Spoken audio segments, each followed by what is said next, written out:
History handed Genghis Khan one label and kept it there for 8 centuries. Destroyer, butcher, the man who turned cities into ash and rivers into blood. That label is not wrong, but it is incomplete in a way that costs you something important. Because while historians counted the bodies, they missed the balance sheets. Genghis Khan did not just conquer the largest contiguous land empire in human history, he built the architecture that every modern economy runs on today.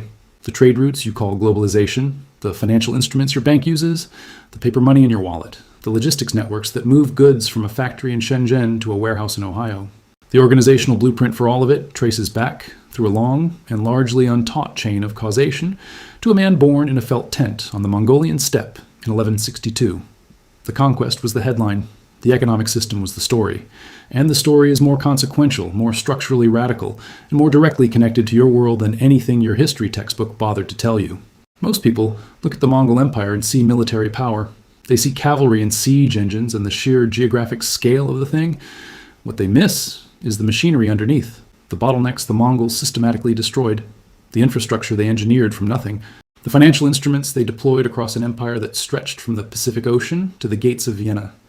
Genghis Khan and his successors did not accumulate wealth by sitting on conquered territory. They built systems. They created leverage across the entire Eurasian landmass. They identified every pressure point in the existing trade network, every gatekeeper extracting tolls, every political border fragmenting commerce, and they eliminated them. Then they replaced those fragmented systems with a unified economic architecture that had never existed before and would not exist again for another 600 years. The result was not just an empire. It was the world's first intercontinental economic union. Ronald Finlay and Kevin O'Rourke, 2 economists whose work is now treated as consensus by academic economic historians, wrote it plainly in their landmark study, Power and Plenty. Globalization, they argue, did not begin with Columbus. It did not begin with the Portuguese rounding the Cape of Good Hope. It began with the unification of the Central Eurasian landmass under the Mongol conquests. That is a documented economic argument built on trade volume reconstructions across the entire medieval period. Not a metaphor, not a rhetorical flourish, a measurable, quantifiable shift in the flow of goods, capital, and people across the known world. Welcome to Noob Historian. Behind every headline in your history book, there's a ledger they kept hidden. We open it. Here is why this matters to you right now, in the present tense. China is spending over $1 trillion building roads, ports, railways, and digital networks from East Asia through Central Asia, through the Middle East, into Africa and Europe. They call it the Belt and Road Initiative. Chinese state media calls it the revival of the ancient Silk Road. What they are actually building, structurally, is a modern YAM system, a hegemon using physical infrastructure to secure trade dominance while extending political influence across dozens of sovereign nations. The limited liability company, the financial instrument that underlies every corporation your pension fund invests in, traces its organizational logic back to a merchant partnership system the Mongols engineered in the 13th century. The paper money in your wallet and the debate your central bank is having right now about digital currencies and inflation control connects directly to a monetary experiment that Genghis Khan's grandson ran in China in the 1260s. An experiment that worked brilliantly for 80 years, then collapsed in the exact way modern economists warn about when governments print money without fiscal discipline. And the Black Death, the pandemic that killed between 30 and 60% of Europe's population in the 14th century, traveled to your ancestors along the trade routes Genghis Khan built. The same infrastructure that created the first global economy became the first global disease highway. This is not ancient history. This is the operating system your world runs on, and it started with one man's decision to stop raiding and start building. Here is how it happened. To understand what Genghis Khan built, you need to understand what existed before he arrived. Because what existed before him was, by any economic measure, a catastrophic waste of potential. Eurasia in the year 1200 was not one world. It was dozens of worlds, sealed off from each other by geography, politics, religion, and the predatory economics of fragmentation. The Silk Road existed, technically. Goods moved. Silk, spice, glass, and dye crossed the continent in both directions, but moved is the wrong word for what actually happened. What actually happened was this. A bolt of Chinese silk left a workshop in Chang'an.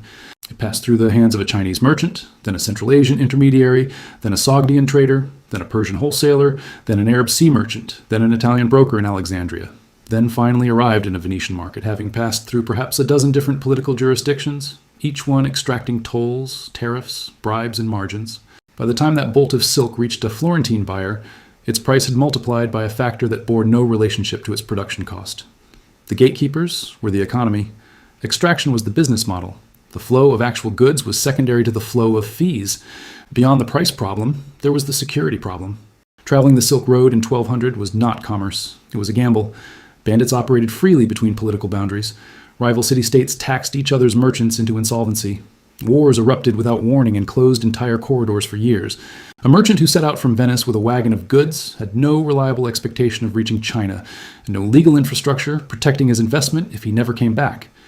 The result was that trade happened, but at a fraction of its potential volume, and at prices that made luxury goods genuinely inaccessible to anyone below the aristocratic tier.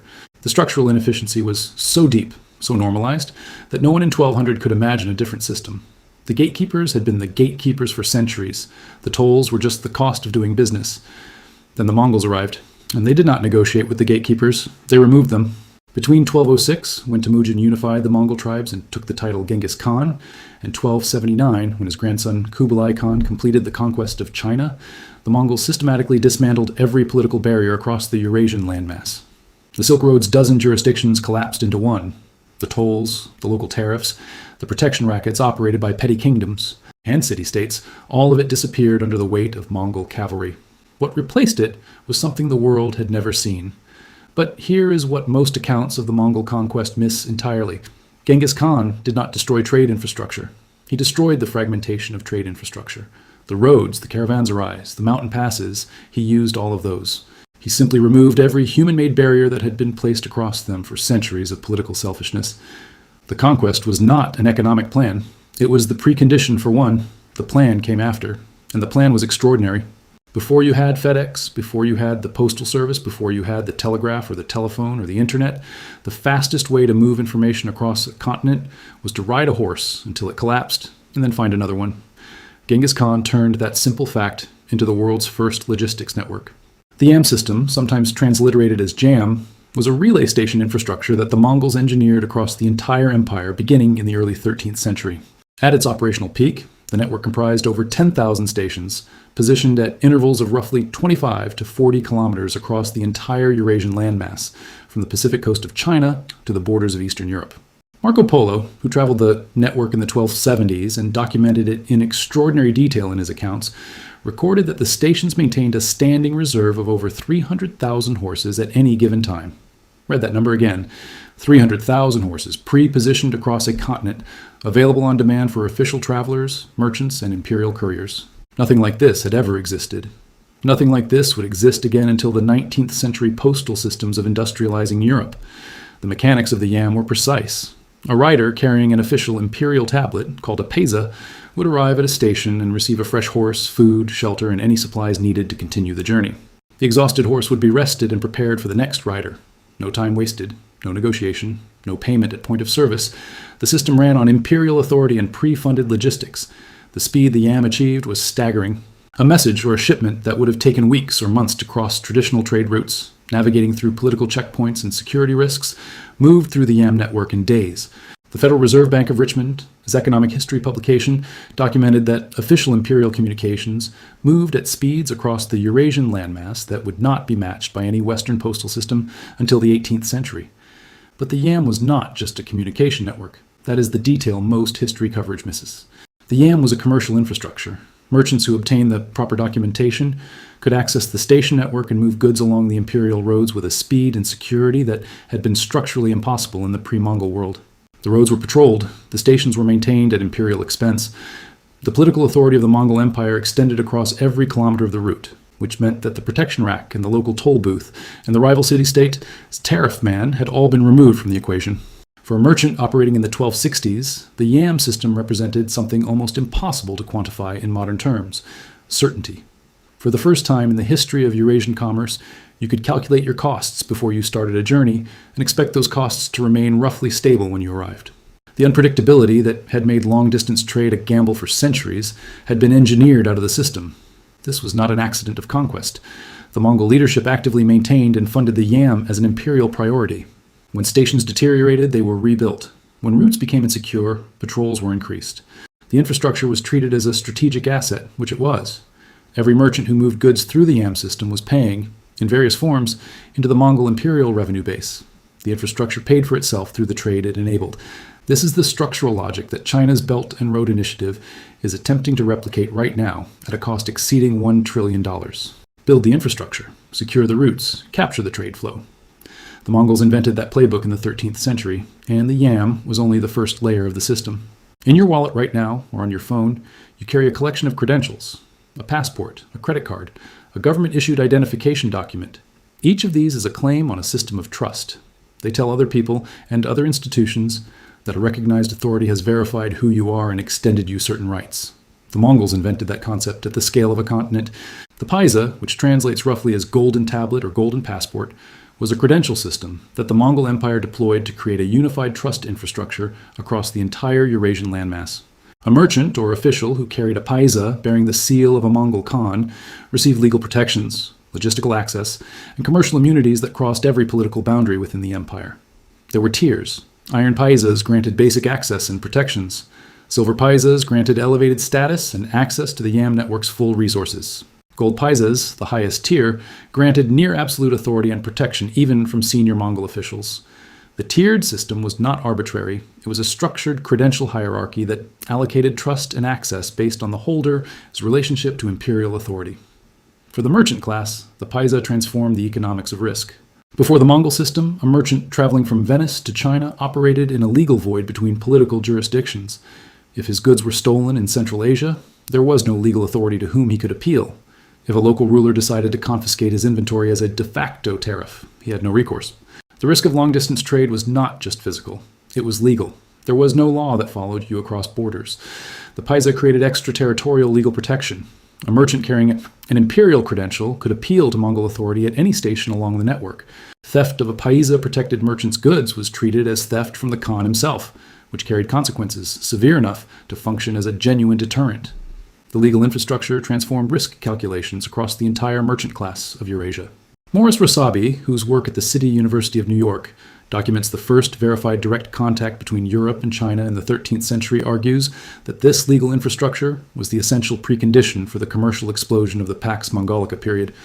Before the paisa system, European merchants did not travel to China. The journey was too dangerous, the legal environment too unpredictable, and the costs too uncontrollable.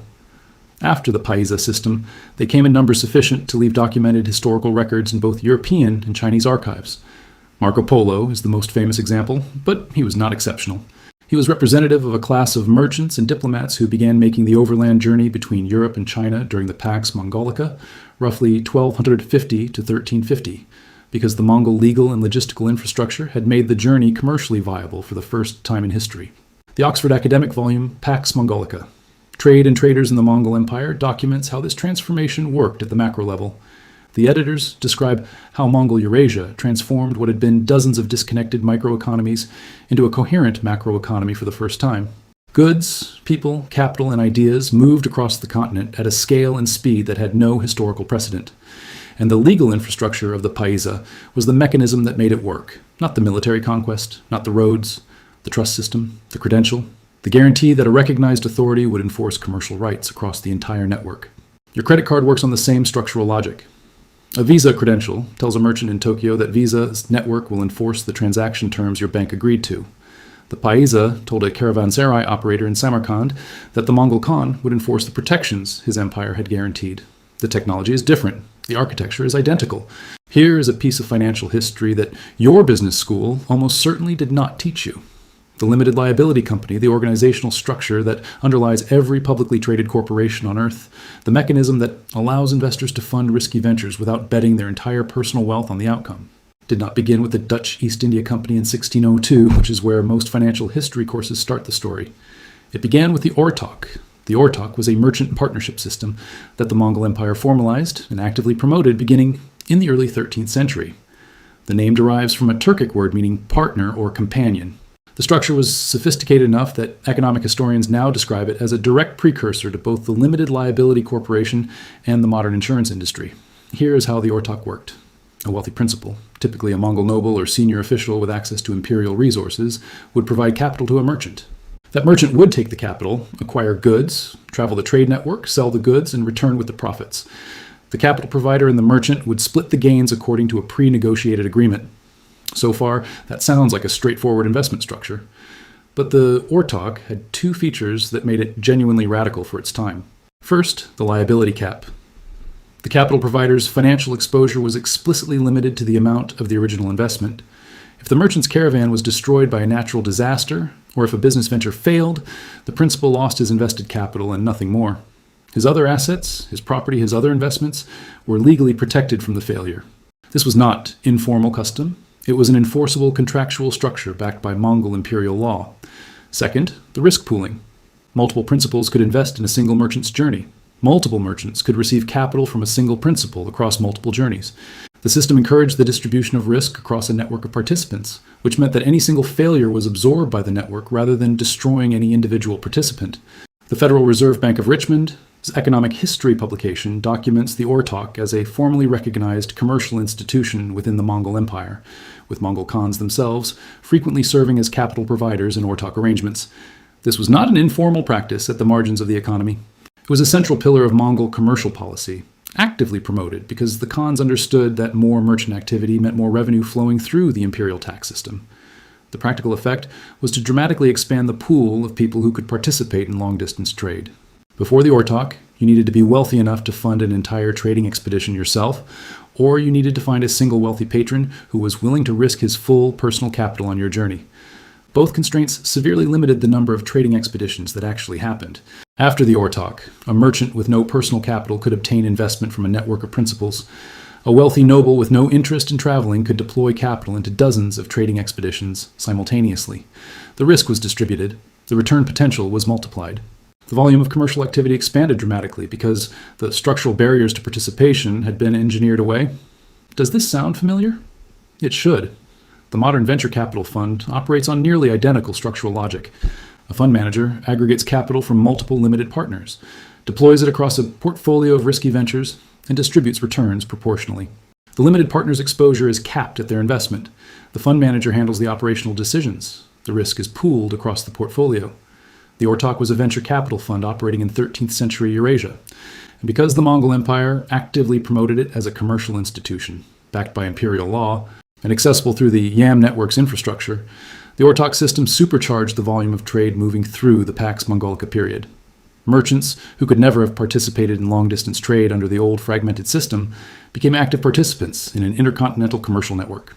The Amsterdam Stock Exchange, which most financial historians treat as the birth of modern capital markets, was founded in 1602. The Ortoq was operating in 1220. The gap between those dates represents 380 years of a financial innovation that Western economic history largely erased. You carry paper money every day. You spend it, receive it, and treat it as a self-evident fact of economic life. You do not think about why a piece of cotton fiber and linen blend, printed with ink, represents purchasing power, but someone had to think about it for the first time. Someone had to build the system that made it work, and someone else had to watch it collapse and learn why. That entire arc, the invention, the deployment, the failure, and the lessons, happened in Mongol China in the 13th and 14th centuries. Kublai Khan, Genghis Khan's grandson and founder of the Yuan dynasty, introduced the Zhongtong Chao in 1260. The name translates as central currency. It was history's first silver-backed fiat currency deployed as a nation's sole legal tender across an imperial economy. Read that description carefully. It contains 3 innovations that had never been combined before. Silver-backed means the currency carried a guaranteed convertibility into silver at a fixed rate, which gave it a credible anchor for its value. Fiat means the currency derived its status as legal tender from government decree rather than from its own intrinsic material value. Sole legal tender means the government abolished competing currencies within the empire and mandated that the Zhongtong Chao be accepted for all commercial transactions. None of those 3 elements was new in isolation. China had experimented with paper money before the Yuan dynasty. The Song dynasty had issued paper notes. But those earlier systems were regional, partial, and inconsistently enforced. The Zhongtong Chao was the first time a government deployed all 3 elements simultaneously at the scale of an imperial economy and enforced them through a coherent monetary policy.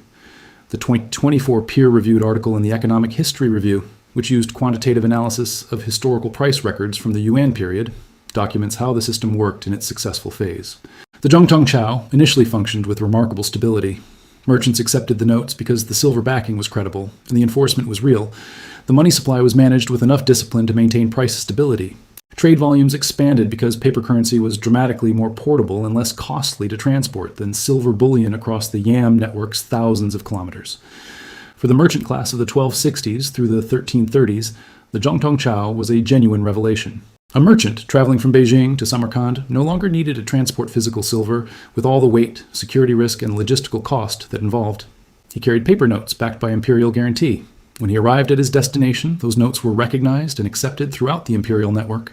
Marco Polo, who witnessed the system in operation, wrote about it with barely concealed astonishment. He described the Khan's paper money as being accepted by all people in every part of the empire, and noted that merchants arriving from distant lands with gold, silver, and other valuables were required to present them to the imperial office and receive paper notes in exchange. He found the whole system nearly impossible to explain to his European audience, for whom the concept of paper representing value was genuinely alien. But the Zhongtong Chao also provides the first documented case study of what happens when a government loses fiscal discipline and attempts to use currency issuance to cover spending it cannot fund through taxation. The Economic History Review's quantitative analysis traces the collapse in granular detail. Beginning in the 1340s, as the Yuan dynasty faced mounting military costs, plague-related economic disruption, and administrative deterioration, the government began issuing Zhongtong Chao in volumes that exceeded the silver reserves backing them. The credibility of the convertibility guarantee eroded. Merchants and traders, sophisticated enough to understand what was happening, began to discount the notes against their face value. The government responded by issuing more notes to cover the shortfall. This accelerated the discount. The cycle compounded. By the 1350s, the Zhongtong Chao had collapsed into hyperinflation. The silver-backed anchor had been abandoned. The notes traded at a fraction of their face value. The monetary system that had enabled the commercial expansion of the Pax Mongolica period destroyed itself through the exact mechanism that modern monetary economists warn about today: unchecked money issuance without corresponding fiscal discipline. The Yuan dynasty fell in 1368. Historians cite multiple causes, and the military and political factors were real. But the economic historians who have analyzed the quantitative price records identify the monetary collapse as a central accelerating factor. A government that cannot maintain the credibility of its currency loses the economic infrastructure that sustains both commercial activity and political legitimacy. This is not ancient history dressed in interesting costume. The global debt expansion that followed the 2008 financial crisis and accelerated dramatically after 2020 is generating the same academic debate that Kublai Khan's monetary administrators faced in the 1340s. How much currency can a government issue before it crosses the threshold where credibility breaks? The Yuan dynasty ran that experiment to its terminal conclusion. The data from their failure is documented, quantified, and directly applicable to the policy debates your central bank is having right now. The Mongols invented modern monetary policy. They also provided history's first documented proof of how it fails. Between roughly 1250 and 1350, something happened to Eurasia that had no precedent in human history and would not be replicated for centuries. The entire landmass, from the Pacific coast of China to the borders of Eastern Europe, functioned as a single commercial and informational network. Goods moved, capital moved, people moved, and most consequentially, ideas moved. Economic historians call this period the Pax Mongolica, the Mongol Peace. The name is deliberately ironic because the Mongols achieved their peace through extraordinary violence. But once the violence of conquest was complete, what followed was a period of commercial integration so profound that Findlay and O'Rourke identify it as the genuine starting point of globalization. The trade volumes from this period are documented and measurable. The number of merchants making the full overland journey between Europe and China increased dramatically. Goods that had previously traveled through the hands of a dozen intermediaries, each extracting margin, now moved through a unified commercial network with far fewer structural friction points. Prices of traded goods fell, volumes rose, the range of goods available in markets across Eurasia expanded. But the Pax Mongolica was not just about goods. It was about information transfer at a scale that had not been possible before the unification of the landmass. Morris Rasabi's documented research establishes that the 13th century under the Pax Mongolica saw the first verified, documented direct contact between Europe and China. Before the Mongol unification, European knowledge of China was fragmentary, mythological, and largely second-hand. After the Mongol unification, European merchants, diplomats, and missionaries traveled to the Chinese court, returned with direct observations, and began the information transfer that would eventually fuel the European desire to find a direct maritime route to Asia. That desire is the proximate cause of the age of exploration. Columbus was not sailing for adventure. He was trying to reach the wealth of Asia, the wealth that European merchants had glimpsed during the Pax Mongolica, by a western route that avoided the Ottoman-controlled overland roads. Da Gama's voyage around Africa was the same search for a direct maritime connection to Asian markets that European merchants had previously accessed through the Mongol land network. The age of exploration, the event that created the modern global economy by connecting the old world to the Americas and establishing the first genuinely planetary trade network, was the downstream consequence of the commercial world the Mongols built and then lost. The Oxford academic volume on the Pax Mongolica documents how the Mongol commercial network also functioned as a technology transfer mechanism. Agricultural techniques, medical knowledge, mathematical innovations, and manufacturing processes moved across the continent through the same channels as silk and spice. Chinese gunpowder technology reached the Middle East and Europe during this period. Persian astronomical knowledge moved east. The cross-pollination of intellectual traditions that the Pax Mongolica enabled contributed directly to both the Islamic Golden Age as final flourishing and the European Renaissance's eventual emergence. The Mongols built, in other words, not just a trade network, but an idea network. And idea networks compound. Every intellectual transfer creates the precondition for the next one. The Renaissance did not emerge from a vacuum. It emerged from a 13th century information explosion that the Mongol commercial infrastructure made possible. This is the dimension of the Mongol economic legacy that almost no popular history covers. The military story is dramatic, the trade story is interesting, but the intellectual transfer story is where the deepest long-term consequences live.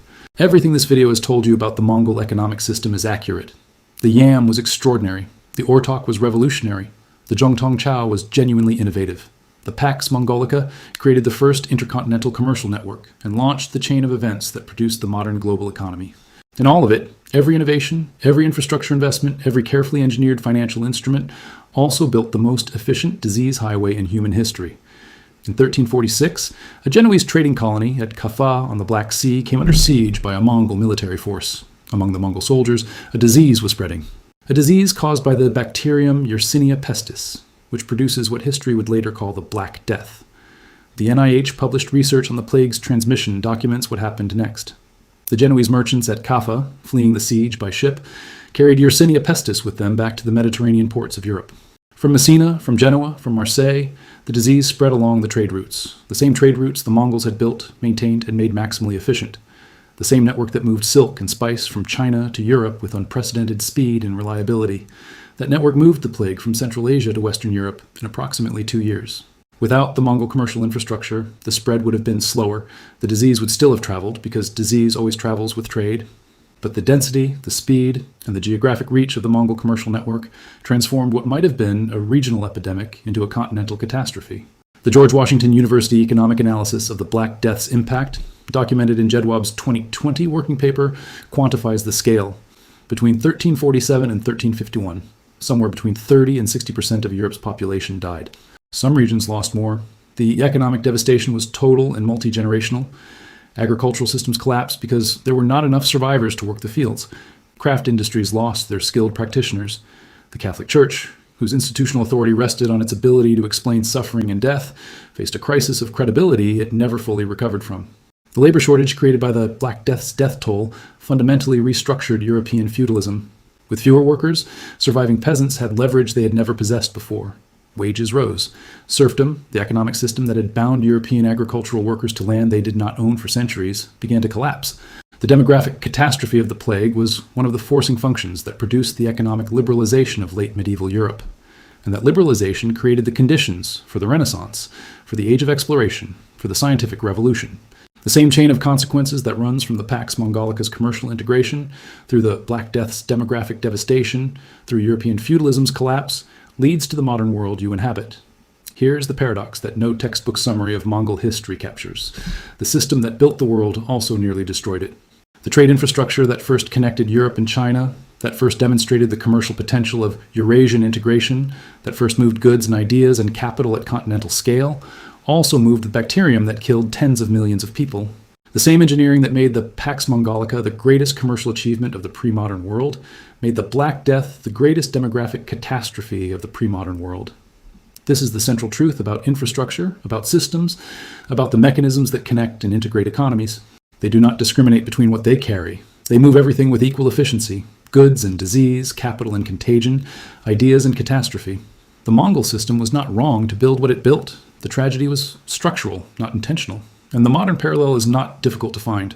The global supply chain network that connects your economy to every other economy on Earth moved COVID-19 from Wuhan to 180 countries in approximately 3 months. The same infrastructure that gives you next-day delivery from Amazon, that brings your phone's components from factories across a dozen countries, that keeps grocery store shelves stocked with products from 6 continents, is the same infrastructure that turned a regional outbreak into a global pandemic faster than any disease in human history had previously spread. The Mongols built the world's first version of that system. They discovered at a cost of tens of millions of lives the price that comes with it. You're still paying a version of that price, and you are still benefiting from the same system. Genghis Khan's textbook legacy is the conquest, the armies, the cities destroyed, the death toll that some estimates place in the tens of millions across the military campaigns. That legacy is real. It should not be erased or minimized. But the ledger has another side, and the items on that side are the direct ancestors of the systems that govern your economic life today. The YAM network is the ancestor of every logistics infrastructure that moves goods across political borders. The Paisa is the ancestor of every credential system that creates cross-border trust and commercial access. The Ortoq is the ancestor of the Limited Liability Corporation and the Venture Capital Fund. The Zhongtong Chao is the ancestor of the central bank, the fiat currency, and every monetary policy debate your government is having right now. The Pax Mongolica is the ancestor of the global economy that your paycheck, your retirement account, and your supply chain all depend on. The age of exploration happened because European merchants wanted to reach the Asia they had glimpsed during the Pax Mongolica. The modern global economy happened because the age of exploration connected every continent into a single commercial network. The world you live in exists in its current form because a man born in a felt tent in 1162 decided to stop raiding and start building. The Black Death also happened, and it reshaped European civilization so completely that its consequences are still visible in the political and economic structures of the Western world. Both things are true. Both sides of the ledger are real. The Mongol economic story is not a story about a hero or a villain. It is a story about systems, about what happens when a single actor eliminates the fragmentation and gatekeeping that inefficiency depends on, about the extraordinary things that become possible when infrastructure, legal protection, financial innovation, and political authority align behind the goal of enabling commerce, and about the extraordinary dangers that come with the same territory. The 13th century Mongol Empire built the world's first financial system. 800 years later, you are still living inside a version of what they built. That is worth knowing. And now you do. If this video gave you something your history class never did, share it with someone who thinks they already know this story. Subscribe to Noob Historian. There are more ledgers to open.